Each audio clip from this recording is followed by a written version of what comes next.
paz e a graça do nosso Senhor Jesus Cristo. Emerson Eliel aqui. Eu vou deixar aqui essa pregação que você não vai ver muitas por aí dessa maneira, da maneira que explica a predestinação, a eleição, a salvação pela fé, o arminianismo, e o calvinismo, entre todos esses tipos de teologias. Vai explicar a você, porque você pode ser questionado um dia, você pode ser confrontado com isso, mas vai explicar a você de maneira clara os fundamentos da salvação.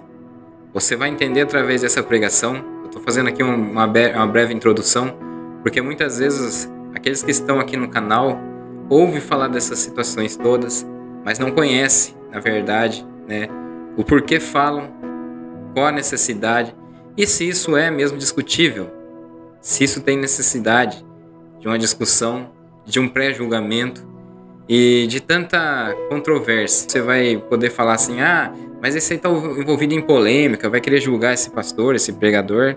Mas muitas vezes, irmãos, isso aí também é uma pessoa que está sempre dando a cara. Às vezes acaba errando em alguma coisa. Não tem como falar que não.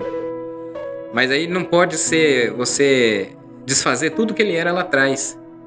Essa pregação mesmo já tem 10 anos.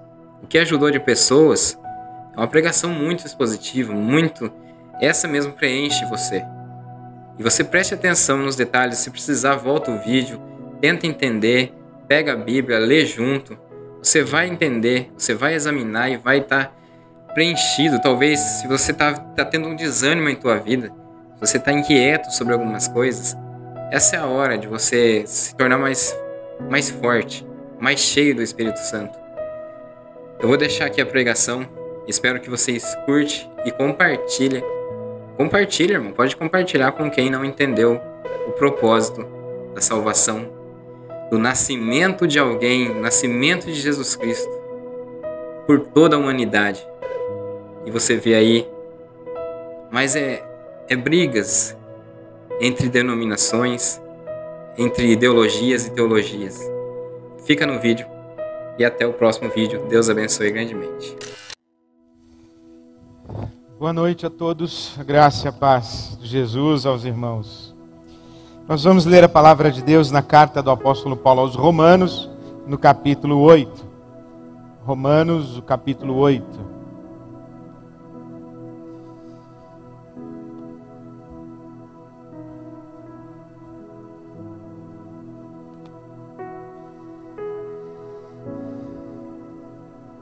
Antes quero convidar você a orar comigo, vamos orar. Deus nosso Pai, te damos graças pela Tua palavra que está diante de nós. Pedimos-te que pelo Teu Espírito Santo sejamos guiados a toda a Tua verdade e a Tua vontade. Para a glória do Teu nome, nós oramos em nome de Jesus. Amém. Eu leio Romanos capítulo 8, os versos 28 a 30. Diz assim a palavra de Deus: Sabemos que Deus age em todas as coisas para o bem daqueles que o amam, dos que foram chamados de acordo com o seu propósito. Pois aqueles que de antemão conheceu, também os predestinou para serem conformes à imagem de seu Filho, a fim de que ele seja o primogênito entre muitos irmãos. E aos que predestinou, também chamou, e aos que chamou, também justificou, e aos que justificou, também glorificou.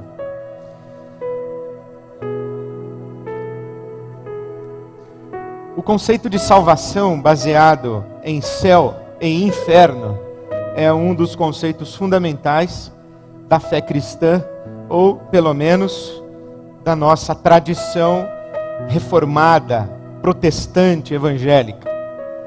Na verdade, todo o edifício do cristianismo ocidental está construído a partir dessa ideia de que no pós-morte alguns irão para o céu e outros tantos irão para o inferno.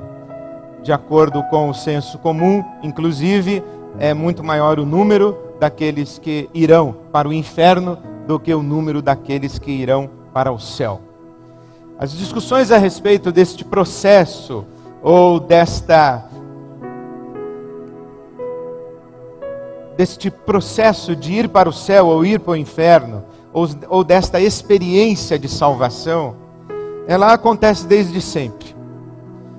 E especialmente na tradição cristã, há algumas teorias a respeito de quem é que vai para o céu, quem é que vai para o inferno. Esse debate, inclusive, um debate dos prediletos entre os cristãos, especialmente daqueles que acreditam que estão indo para o céu.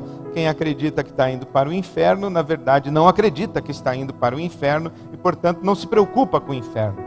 Nós é que acreditamos que estamos indo para o céu e que lamentamos o fato de que, eventualmente, algumas pessoas possam ir para o inferno, é que nos debatemos com isso, porque, inclusive, pesa sobre os nossos ombros a responsabilidade de não deixar que muitas pessoas cheguem a este maldito inferno.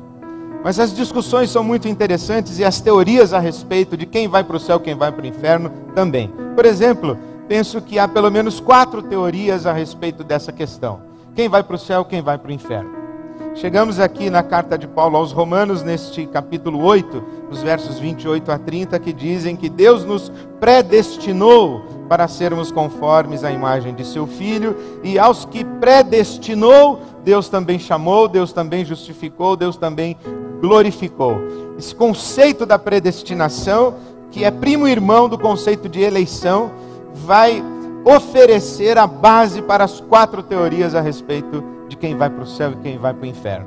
Primeira teoria é que toda a humanidade já nasce condenada a ir para o inferno, porque toda a humanidade é descendente de Adão, e que Adão levou toda a humanidade para a condenação. Mas Deus, na sua misericórdia e graça, elegeu para a salvação alguns.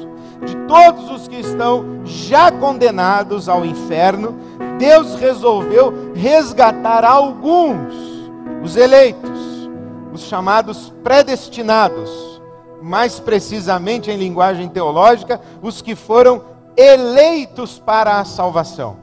Então nós pregamos a todos, mas apenas aqueles que foram eleitos para a salvação serão salvos. A segunda teoria é que serão salvos todos aqueles que ouvirem o convite de Deus para a conversão, e todos aqueles que entregarem a sua vida a Jesus e aceitarem Jesus como seu Senhor e Salvador. Toda a humanidade está condenada ao inferno, e nós vamos pregar o Evangelho, e todo aquele que crer será salvo. Quem não crê já está condenado. Não é que quem não crer será condenado, não, já está. Aqueles que ouvirem o anúncio da salvação e crerem em Jesus como Senhor de suas vidas, estes serão salvos e irão para o céu. Na primeira teoria, a prerrogativa da salvação é divina. Ele escolhe quem vai ser salvo e quem não vai. Na segunda teoria, a prerrogativa da salvação é humana. O ser humano, ouvindo o Evangelho, escolhe se quer ser salvo ou se não quer, ou se vai crer que existe mesmo esse negócio de céu e de inferno, de aceitar a Jesus como Salvador ou não, e se vai crer que Jesus é Deus encarnado ou não. Enfim, é o ser humano quem decide. Na primeira, a doutrina da eleição / predestinação, Deus escolhe. Na segunda, o ser humano escolhe. Mas tem uma turma que dá uma acomodada na questão, que defende a teoria da eleição pela presciência. Isto é, Deus, já sabendo quem vai escolher ser salvo, elege esses tais aí para que sejam salvos. É uma forma de dizer, olha, é o ser humano que escolhe, e porque Deus de antemão já sabe que esse ser humano vai querer ser salvo, então Deus elege para que ele seja salvo.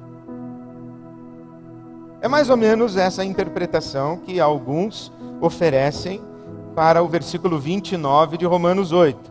Pois aqueles que de antemão conheceu também predestinou. Quer dizer, Deus predestinou você para a salvação, ou elegeu você para a salvação, porque Ele já sabia que você ia querer ser salvo. Essa eu acho que é a mais fraquinha, sim, porque... E a quarta teoria é a teoria que diz que Deus elegeu toda a humanidade para a salvação em Cristo Jesus.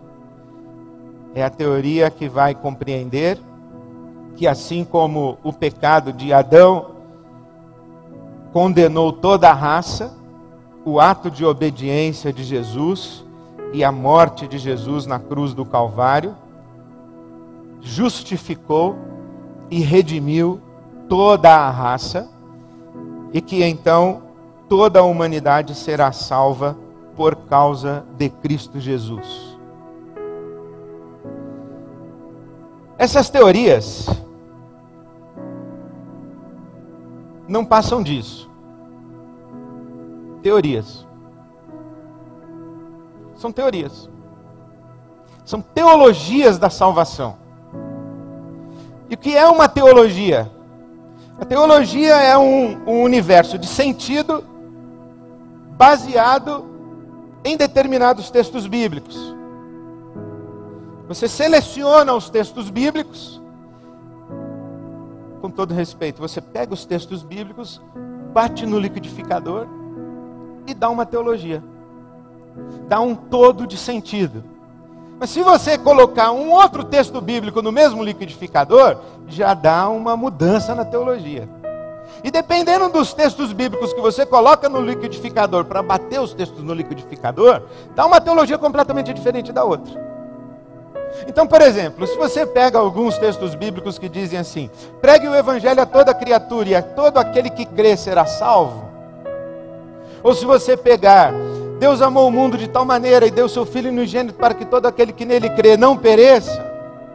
Ou se você pegar o seguinte: vinde a mim, todos os cansados e sobrecarregados, e eu aliviarei o fardo de vocês, e vocês encontrarão descanso. Ou se você pegar, por exemplo: se alguém quiser vir após mim, negue-se a si mesmo, toma a sua cruz e siga-me. Você pega esses textos e coloca no liquidificador, você encontra uma teoria de salvação. O evangelho é pregado para todos, e aqueles que ouvem e aceitam o evangelho, então são salvos. Mas se você pegar outros textos da Bíblia Sagrada, você vai colocar no liquidificador e vai chegar a uma outra conclusão. Por exemplo, é verdade que Jesus diz: todo aquele que vier a mim, de maneira nenhuma o lançarei fora. Está vendo? Todo aquele que vier. Então quem vier vai ser salvo. Mas também é verdade o que disse Jesus em João capítulo 6, que ninguém vem a mim se o Pai não o trouxer. Então aquele que crer na verdade, que você pensava que escolhia crer ou não crer, que você achava assim que decidia se quer seguir a Jesus ou se não quiser, ou se quer ou se não quer, não é bem assim que é esse um que escolhe, porque ele só pode crer se Deus lhe conceder a fé. Essa é a maneira como interpretaríamos Efésios capítulo 2, pela graça sois salvos por meio da fé, e isso não vem de vós, é dom de Deus. Então o que é dom de Deus? A fé. E então nós explicaríamos da seguinte maneira: por que é que algumas pessoas creem e por que é que outras pessoas não creem? Porque a alguns Deus concedeu a fé e a outros Deus não concedeu a fé. Ou, por exemplo, nós pegaríamos João capítulo 16, palavras de Jesus: o Espírito Santo convence do pecado, da justiça e do juízo. É o Espírito Santo quem convence. Não é o ser humano quem escolhe, quem em raciocinando vai chegar à conclusão A ou B, ou vai decidir crer ou não crer. É obra do Espírito Santo levar à fé. É o Espírito Santo de Deus quem guia toda a verdade. Por isso que o apóstolo Paulo vai dizer em Coríntios capítulo 12, que ninguém pode dizer Jesus Cristo é o Senhor, senão conduzido, mais precisamente, arrastado pelo Espírito Santo de Deus. Tocado pelo Espírito Santo de Deus, e o Espírito Santo de Deus agindo de uma maneira que é irresistível.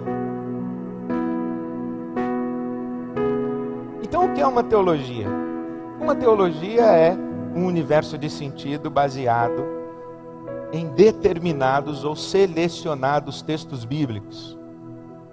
E se você pegar todos esses textos que eu citei e colocar no mesmo liquidificador, vai dar essa confusão a que nós chegamos agora. Afinal, é o homem que escolhe ou é Deus quem escolhe? Particularmente, eu acho que se nós vamos fazer uma teologia baseada em versículos, nós não conseguiremos escapar desta afirmação de que Deus elegeu para a salvação alguns. Os textos bíblicos, eles são muito incômodos. Por exemplo, Jesus diz que quando vier o Filho do Homem, porventura achará fé na terra, porque muitos falsos cristos surgirão. E se o tempo do fim não for abreviado, inclusive os eleitos serão enganados. Ou como disse isso em Mateus capítulo 24, ou como disse o apóstolo Paulo, 1 de Timóteo capítulo 2, ele diz que sofre por amor aos eleitos para a salvação. Ou por exemplo, Atos capítulo 13, que diz que o evangelho foi pregado e creram todos os que haviam sido eleitos para a salvação. E como sabemos nós, é o Espírito Santo quem convence do pecado, da justiça e do juízo. Eu poderia chegar no portão do céu e dizer, olha, eu não criei porque o Espírito Santo não conseguiu me convencer. E certamente, ou muito provavelmente, a resposta do anjo para mim seria, é que você não era eleito, que se você tivesse sido eleito, você teria sido convencido. Eu me lembro que na minha juventude, quando estava no seminário, eu fui à sala do meu professor e perguntei a ele, o senhor realmente acredita nessa questão de salvação, eleição, predestinação? Ele falou, claro, está na palavra de Deus. E eu disse, então pode ser que eu não seja salvo? Se porventura eu não fui eleito? Ele disse, meu filho, seja o melhor crente que você puder ser e torça para ter sido predestinado. Ele falou,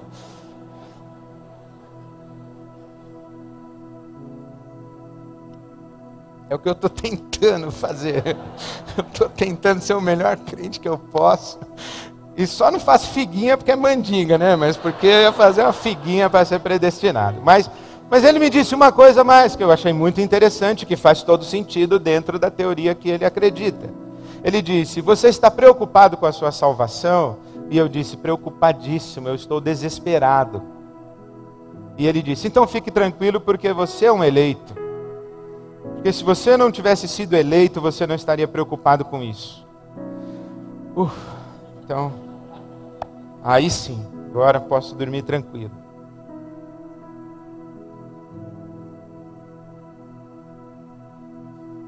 Mas, eu fico a pensar o seguinte, qual das teorias da salvação está correta? E o que mudaria na minha vida se a teoria A estivesse correta, a B estivesse correta, a C ou a D? Eu estou tentando aqui encontrar uma resposta sábia. É difícil, mas por enquanto o melhor que eu cheguei é nada. Não mudaria nada na minha vida. Eu continuaria dizendo que só Jesus Cristo salva e que ninguém será salvo senão por meio de Jesus Cristo. Então, embora o C.S. Lewis, por exemplo, tivesse dito que a Bíblia afirma que somente Cristo salva, mas a Bíblia não afirma que somente aqueles que ouviram falar dele serão salvos por ele. Mas eu continuaria dizendo que só Jesus Cristo salva. Porque a história da humanidade é uma história em que milhares e milhares e milhares e milhares e milhares e miríades de milhares de pessoas nasceram e morreram sem ouvir sequer notícia de Jesus. Mas eu continuaria dizendo, qualquer pessoa que for salva, terá sido salva por causa da morte de Jesus Cristo na cruz do Calvário e da sua ressurreição ao terceiro dia. Eu continuaria pregando o Evangelho a toda criatura. Eu continuaria convidando todas as pessoas a que entregassem a vida a Jesus. E quando elas entregassem a vida a Jesus, eu não me ocuparia de ficar perguntando se ela se entregou porque tinha sido eleita, se ela se entregou porque ela escolheu se entregar, se ela se entregou a Jesus porque Deus, sabendo que ela se entregaria, elegeu para que ela se entregasse. E também não me preocuparia se Deus quer salvar todo mundo, porque ali estaria uma boa evidência de que Deus está salvando bastante gente, a pessoa que se entregou. Eu continuaria pregando o Evangelho da mesma maneira e eu continuaria vivendo para Deus da mesma maneira. Mas no meu coração existe esse anseio, esse desejo, que de acordo com Paulo a Timóteo, capítulo 2, versículo 4 da primeira carta, é o desejo de Deus. A palavra de Deus diz que Deus é o nosso Redentor e Deus quer que todos os homens sejam salvos e cheguem ao conhecimento da verdade. Então, quando eu digo assim, eu anseio, eu espero e eu quero que o inferno esteja vazio, uma coisa eu sei, é que o meu coração foi tocado pelo coração de Deus e que pelo menos nesse desejo, o desejo do meu coração é igual ao desejo do coração de Deus. Deus quer que todos os homens sejam salvos e cheguem ao conhecimento da verdade. E eu também quero. E eu sei que você também quer. Também faz parte do meu universo de sentido essa compreensão de que a obra destrutiva de Adão não pode ser maior do que a obra redentora do Cristo. Eu não consigo imaginar um universo em que no inferno estejam lá 92% da humanidade e apenas 8% no céu. E o diabo olhando para o céu dizendo, está vendo?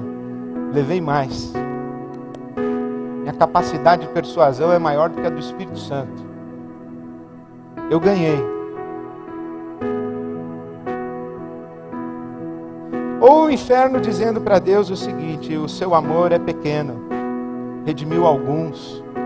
Na verdade o Senhor é um Deus cruel. O Senhor não é um Deus de amor. Faz parte do meu universo de sentido tentar entender Hebreus capítulo 7, que fala do sacerdócio de Melquisedeque. Alguém aqui já ouviu um sermão sobre o sacerdócio de Melquisedeque? Levanta a mão. Olha, que coisa triste. Uma pessoa, duas, três. Prometo pregar para vocês um sermão sobre Melquisedeque. Alguém já ouviu falar em Melquisedeque, que aparece em Hebreus capítulo 7 e em Gênesis? Já melhorou, mas alguém sabe quem é esse tal de Melquisedeque? Está vendo? Porque no seu liquidificador, Hebreus capítulo 7 não entrou. Melquisedeque passou longe do seu universo de sentido. Ou, por exemplo, eu gosto de ler Apocalipse, quando diz que todas as nações da terra estarão sob a luz da Nova Jerusalém.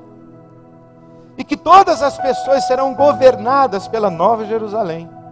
E que todos os reis da terra irão à Nova Jerusalém, levando honras e glórias ao Cordeiro.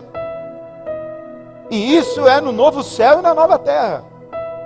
Eu gosto de tentar ler o Apocalipse, capítulo 18, que diz que quando a grande Babilônia é destruída, não há pessoas na cidade.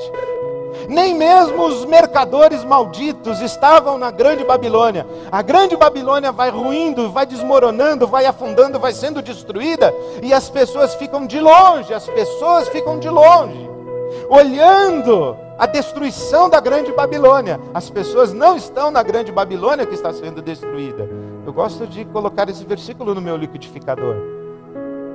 Por isso, se alguém perguntar para mim o que eu creio a respeito da salvação, eu digo que há muitas teorias possíveis, mas que algumas coisas são indiscutíveis e indubitáveis.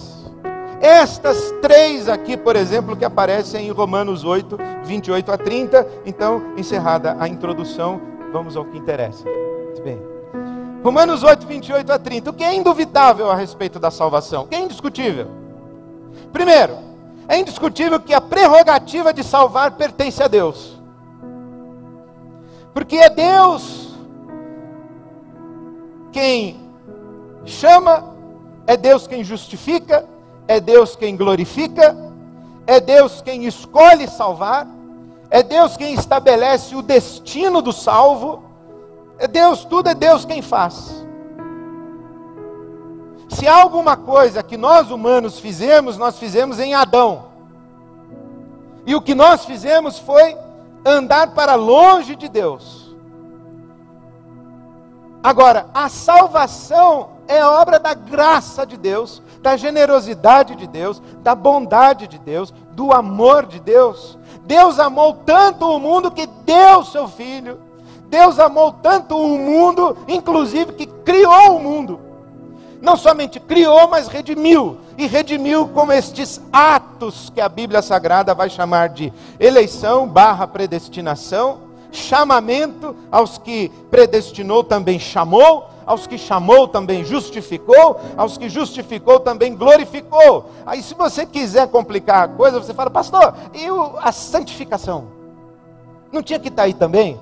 Justificou, santificou, glorificou. Está vendo como teologia é colocar versículo, e se você ficar no detalhe das palavras, você acaba se perdendo. O que esse texto está dizendo é o seguinte, olha, Deus salva. É Deus que salva, não é você que se salva, não é você que cumpre critérios para ser salvo, é Deus que salva você. Não tenha dúvida. Eu ia fazer uma maldade, mas não vou fazer. Eu ia dizer, não tenha dúvida que se você estiver no céu, foi Deus que levou você para lá. Mas eu diria, a Bíblia Sagrada ensina isso mesmo, que é Deus quem salva. Salvar é uma prerrogativa divina. E Ele sabe por que, como, quando e quem e quantos Ele vai salvar. A segunda coisa que acredito que está indiscutível nesse texto é que o propósito da salvação é a nossa identificação com Jesus Cristo, Filho de Deus. É a nossa transformação. Porque é interessante que nós gastamos aí uns bons minutos discutindo quem vai para o céu, quem vai para o inferno, mas nesse texto extraordinário, céu e inferno não aparecem no debate, na discussão.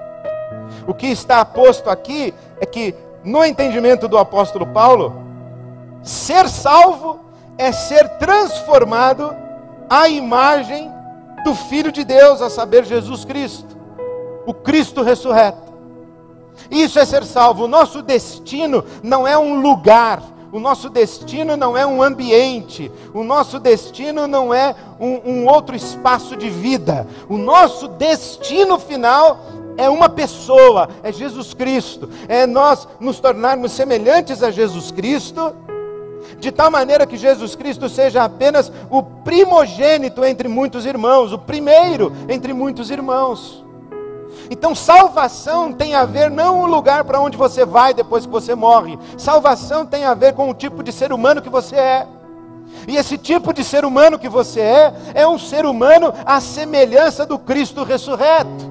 Porque toda a lógica de Romanos que nós estamos estudando diz isso, que a humanidade está sub júdice e que o universo está em suspense, olhando para a terra e perguntando, onde está o ser à imagem e semelhança de Deus? Onde está o Filho de Deus? Onde está um ser humano que pode ser chamado de Filho de Deus? E ele não aparece, ele não aparece, ele não aparece, até que um dia, na plenitude dos tempos, nascido do ventre de mulher, aparece um ser humano chamado Jesus, que vem viver em Nazaré, e esse é morto, ao terceiro dia ressuscita, e quando ele ressuscita, todo o universo o glorifica, dizendo, aí está o Filho de Deus, finalmente um ser que pode ser chamado Filho de Deus, um que venceu a morte. Essa é a pegada.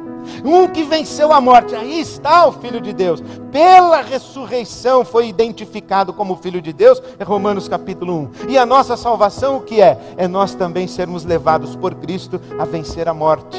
E a nossa salvação será completa quando? Quando nós formos redimidos em o nosso corpo mortal. Quando o nosso corpo mortal se revestir de imortalidade, o nosso corpo corruptível se revestir de incorruptibilidade. E de acordo com a palavra de Deus na primeira carta de Pedro, quando nós participarmos em plenitude da natureza divina. Essa é a nossa salvação, é a nossa transformação à imagem de Jesus.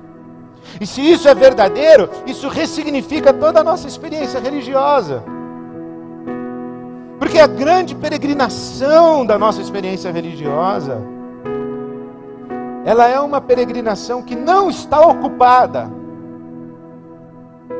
com o destino eterno.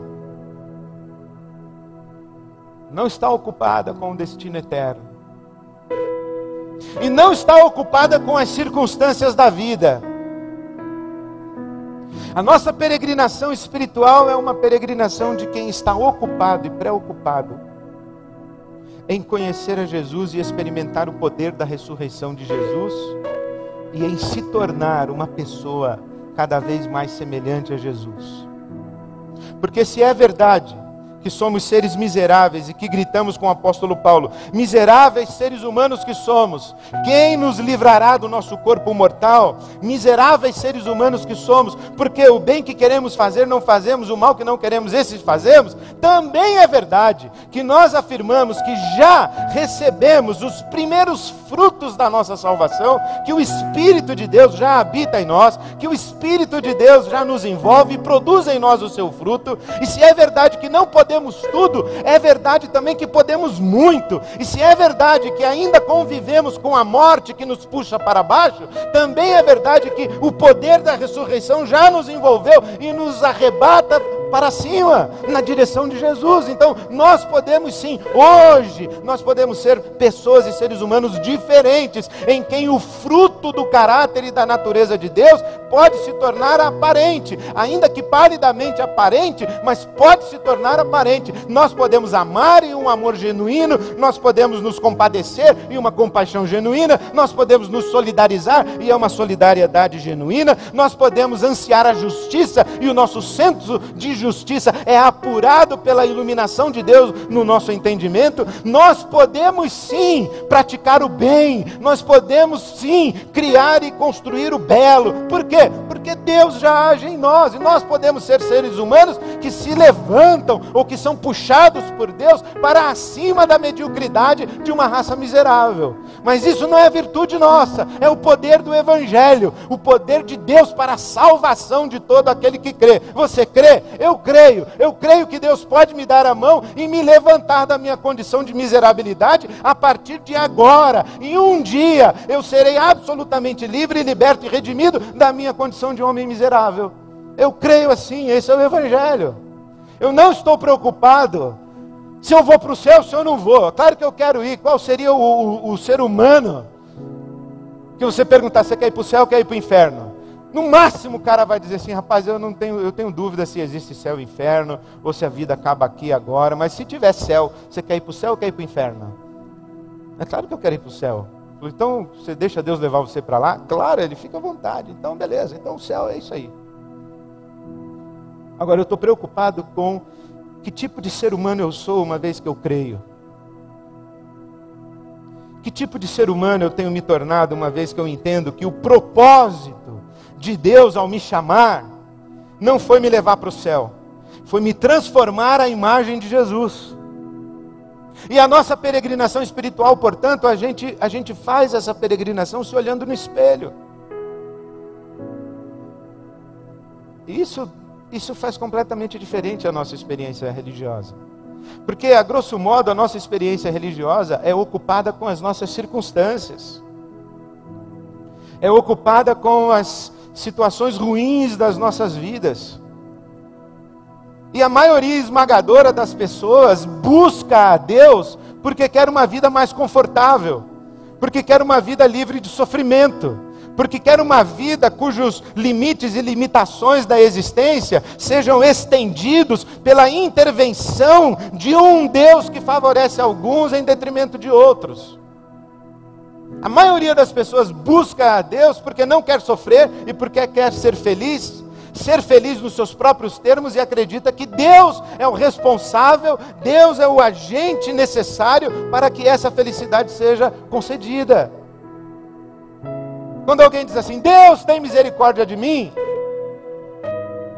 geralmente Deus pergunta, misericórdia por quê? Porque eu estou desempregado, Senhor. Misericórdia por quê? Porque meu casamento está acabando. Misericórdia por quê? Porque eu estou doente, esse diagnóstico acabou comigo. Tem misericórdia de mim. Por quê? Por algum conflito circunstancial. Mas a Bíblia Sagrada diz que quando nós dizemos, Deus tem misericórdia de mim, nós sequer temos coragem de levantar os olhos para o céu. Tem misericórdia de mim porque eu sou pecador, porque eu sou um homem miserável. Porque cada dia que eu me olho no espelho, eu vejo quão distante eu estou de ser semelhante ao teu Filho Jesus.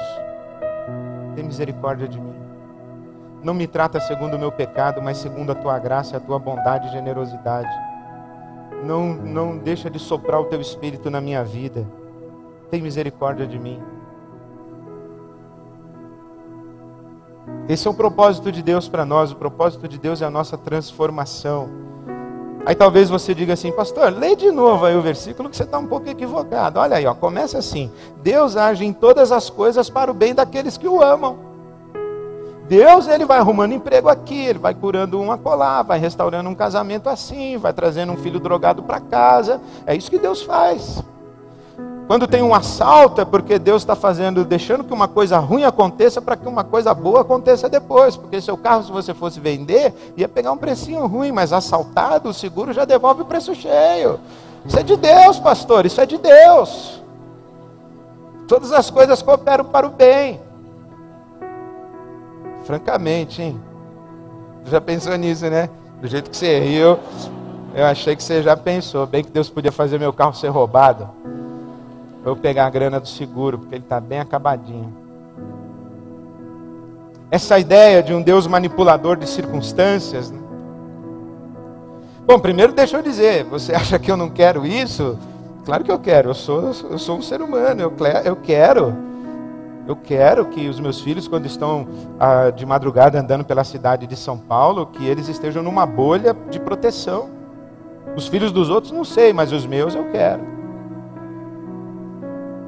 Eu quero sim, que se eu brigar muito com a minha mulher, ficar com raiva dela assim, se um dia meu casamento ficar ruim, eu quero ir dormir e falar, Deus, conserta meu casamento, Senhor. E aí à noite vem um anjo, sopra sobre mim um espírito de perdão, de compaixão, de humildade e de amor, que pela manhã, quando a Silvia acordar, eu vou olhar para ela com aquele olhar enternecido e dizer, meu amor, me perdoa, tenho feito você sofrer. Eu quero isso? Claro que eu quero. Acredito que isso pode acontecer? Acredito que pode. Mas isso é a periferia da nossa experiência espiritual. Pensa que eu não quero? Eu quero não ter dificuldade financeira. Claro que eu quero. Não quero que ninguém da nossa comunidade fique desempregado. Não quero que ninguém da nossa comunidade receba um diagnóstico ruim de saúde. E se receber, eu quero sim que na nossa oração Deus reverta aquele diagnóstico e dê saúde para quem está doente. Eu quero, claro que eu quero. Mas isso é a periferia da nossa experiência espiritual. Porque o grande propósito de Deus para a nossa salvação é a nossa transformação. Então quando eu digo assim, Deus transforma meu casamento, Deus diz assim, mas para transformar seu casamento eu tenho que transformar você. Não é transforma meu casamento de maneira mágica. Eu tenho que transformar você, porque o grande problema do seu casamento, Ed, é você. É o seu orgulho, a sua vaidade, a sua prepotência, o seu egoísmo. Você não vê ninguém na sua frente. Você usa e abusa de todo mundo da sua família. Você se acha o centro do universo, o sol em volta do qual toda a sua casa deve girar. Você é o rei cuja vontade não pode ser contrariada. Você é um sujeito intragável, você é um sujeito insuportável. E se eu não mudar você, não há nada que eu possa fazer pelo seu casamento. Deus, muda a minha vida profissional, faz vir um vento de prosperidade na minha vida. Eu falei, eu tenho que mudar você, porque você é indolente, você é preguiçoso, você é metido, você é bom de lábia, mas é ruim de trabalho, preguiçosão. Aí Deus quer mudar você. Você passou a vida inteira acreditando aí que sucesso é resultado de oração. Eu não sei de onde você tirou isso. Aliás, você passou a vida inteira acreditando que você ia ser um sucesso. Eu não sei de onde você tirou isso. Vá viver com dignidade, seja um trabalhador honesto, decente. Coma o pão de cada dia com alegria na sua mesa, com a sua família. Para com esses sonhos megalomaníacos. Então tem que mudar você. Ah, Deus, muda meu filho que está fumando maconha. Falou, dona, eu tenho que mudar a senhora. A sua língua não para um minuto dentro da sua boca. A senhora fala sem parar na cabeça desse menino. Ele já não aguenta mais a senhora. Qualquer dia ele vai dar um bico na senhora, porque ele já está ficando irritadíssimo com a senhora. Tem que mudar a senhora, é o seu coração, o jeito da senhora orar pelo seu filho, o jeito da senhora falar com ele, o jeito... Deus ainda chama a gente de senhora, né? E o jeito da senhora educar essa criança. Sua intransigência, seu legalismo, seu moralismo, sua falsa piedade, a sua hipocrisia dentro da sua casa, seu relacionamento ruim com o seu marido que o seu filho vê, sua vida dupla. Tem que mudar você, a questão não é o menino. Você ficar se preocupando com as circunstâncias da sua vida e querendo que eu resolva e faça com que todas as coisas cooperem para o seu bem, a senhora está esquecendo uma coisa, dona, é que o seu bem é a transformação da senhora à imagem do meu filho. Esse é o bem. O bem não é uma coisa mais confortável, não é uma situação de menor sofrimento, não é um mundo do lado de fora da gente mais em ordem. O bem ao qual Deus nos destinou ou predestinou, o bem é a formação da imagem de Jesus Cristo, seu Filho, em nós. Acho muito interessante a experiência de Viktor Frankl quando ele está num campo de concentração nazista. Ele toma algumas decisões no campo de concentração. A primeira delas é sobreviver. Ele fala, eu quero sobreviver. Porque muitas pessoas que eram levadas a um campo de concentração escolhiam morrer. E ele falou, não, eu quero sobreviver. Isso fazia com que ele trocasse pão, cigarro, por cadarço da bota, para ele não ser ferido no frio. A sobrevivência dele era mais importante do que qualquer prazer imediato.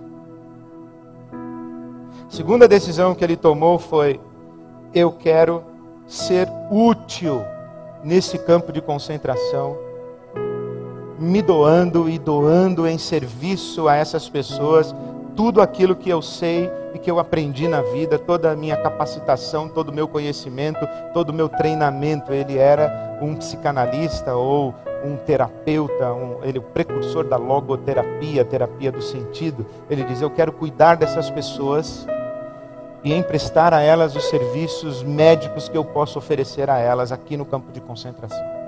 E terceiro, eu quero crescer, ser transformado e aprender aqui no campo de concentração virtudes e valores e ser lapidado para me tornar um homem mais completo dentro dessa experiência de um campo de concentração. Interessante essa grandeza desse homem que não se ajoelha para dizer, Deus, por que o Senhor me trouxe para o campo de concentração? Deus, quando é que vai acabar esse campo de concentração? Deus, me faz fugir daqui. Deus, me tira daqui. Deus, ele não está querendo escapar do sofrimento. Ele está querendo ser digno na situação de vida em que ele se encontra. É diferente. Por isso, eu gosto dessa tradução da Nova Versão Internacional que leio. A nota de rodapé diz assim: sabemos que Deus em todas as coisas coopera juntamente com aqueles que o amam para trazer à existência o que é bom. Deus coopera juntamente com aqueles que o amam A tradução que nós conhecemos, que é Deus age em todas as coisas para o bem daqueles que o amam, faz com que Deus seja um manipulador de circunstâncias. Ele está agindo em todas as coisas. Mas essa tradução, Deus coopera juntamente com aqueles que o amam, o Espírito de Deus está interagindo com aqueles que entregaram a sua vida a Deus. Deus não está mexendo nas circunstâncias, está tocando a vida das pessoas. Porque essa é a terceira questão indubitável desse texto. O processo da experiência de salvação está nas mãos do Espírito Santo de Deus. Quem que pode agir em nós para formar o caráter de Cristo em nós? Esse capítulo 8 de Romanos é o capítulo do Espírito Santo. Esse capítulo 8 é o capítulo do Espírito Santo, porque Ele nos adota, nos inclui, nos justifica, habita em nós, nos dá novas inclinações, nos dá capacitação, nos conduz à ressurreição. É Ele quem intercede por nós com gemidos inexprimíveis e está conosco em qualquer que seja a nossa aflição, e está conosco nesse que o apóstolo Paulo fala, sofrimentos do tempo presente. O Espírito Santo está conosco, e é o Espírito Santo quem gera em nós os primeiros frutos da nossa experiência de salvação. Portanto, a prerrogativa da salvação está nas mãos de Deus. O propósito da salvação está revelado em Cristo Jesus, e é a nossa transformação à imagem de Jesus. E qualquer que seja a dimensão de salvação que vamos experimentar hoje, esse processo de experiência da salvação está nas mãos do Espírito Santo. A dinâmica da salvação é a obra do Espírito Santo nas nossas vidas. Não importa qual seja a sua teoria soteriológica, a sua teoria de salvação, essas coisas são inegáveis. Deus salva, Deus nos transforma à imagem de seu Filho. Esse é o grande propósito dele para as nossas vidas, e é o Espírito Santo de Deus quem age em nós para essa transformação. Folheie as páginas da sua Bíblia para terminarmos lendo Coríntios capítulo 3, a segunda carta de Paulo aos Coríntios, capítulo 3, versos 17 e 18. Segunda carta de Paulo aos Coríntios, capítulo 3, versos 17 e 18. Ora, o Senhor é o Espírito, e onde está o Espírito do Senhor, ali há liberdade. E todos nós, que com a face descoberta contemplamos a glória do Senhor, segundo a sua imagem, estamos sendo transformados com glória cada vez maior, a qual vem do Senhor, que é o Espírito. O que é a salvação? É essa experiência de estarmos diante de Jesus. E nós que estávamos destituídos da glória de Deus, agora estamos diante da glória de Deus e contemplamos a glória de Deus na face de Jesus. E essa glória de Deus que nos ilumina e que incide sobre nós, vai nos transformando, e dali a pouco, a glória de Deus que está na face de Jesus começa a ser vista também em nossa face. E nós vamos sendo transformados de glória em glória. E isto é a obra do Espírito Santo de Deus nas nossas vidas. Isso é o Evangelho que devemos pregar, e é o Evangelho que devemos viver. Que o Senhor tenha misericórdia de nós e nos transforme à imagem de seu Filho pelo Espírito Santo. Amém.